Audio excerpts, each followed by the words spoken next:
state tournament time coming up here for high school football in the state of Indiana. And one of the things about our state tournament that I don't like is, number one, everybody gets in. So you could go throughout the entire regular season at 0-9 and you're going to get in, just like somebody that was 9-0, like Columbus East was 9-0.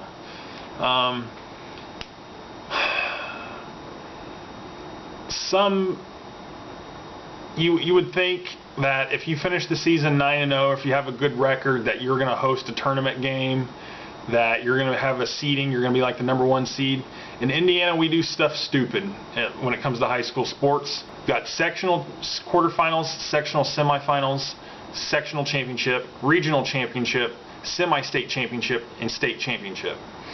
And the teams in your area, for whatever, class 1A, 2A, 3A, 4A, or 5A.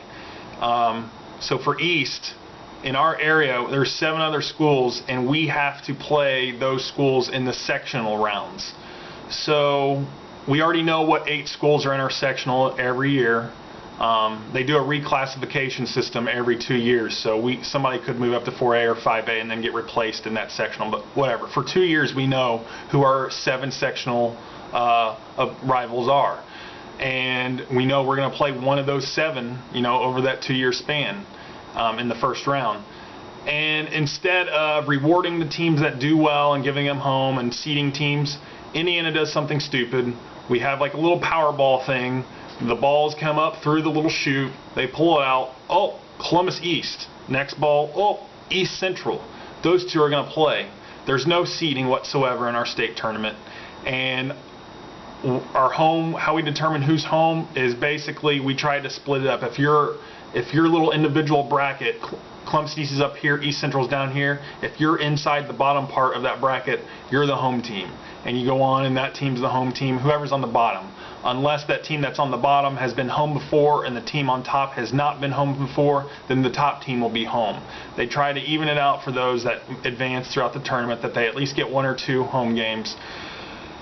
But it's stupid because the top 2 teams in our sectional is #1 Columbus East, who's ranked #1 in 4A, and East Central, who is ranked #6 in 4A. We are the top 2 teams. We're the only 2 teams in our sectional that are ranked, but we drew each other through the little system that they've got. So we have to play them in the first round of the state tournament. So one of us is not going to last another game. We're only going to get 1 more shot. And I think that's really stupid. I have no problem with playing East Central. I'm not afraid, any of that stuff. They are a tough team. We're going to have a hard time stopping their power run attack. But I don't think it's fair for the teams that have done well throughout the regular season to have to go on the road to a weaker team or to not have any seeding or anything like that. There's no seeding. It's just random draw. And I just feel like that makes the regular season seem pointless when you're doing stuff like that. But whatever the case, that's how the tournament works here. Each class has somewhere between around 60 to 64 teams. So some sectional brackets have 7 teams, some have 8 teams.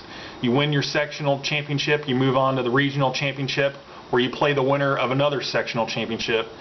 And then winner of that moves on to the semi-state championship, where you will play the winner of a regional championship. And so semi-state, for us, we play this, Southern Indiana, and the other semi-state is Northern Indiana, so that when the state championship is played at, the Colt Stadium, Lucas Oil Stadium, the Northern Indiana champion and the Southern Indiana champion will meet there in Indianapolis for the state championship. So that's how it works here in Indiana. I'm sure a lot of other states have better systems because ours blows, but just let me know what you think about our system and what your system is like, and I'd like to hear from it.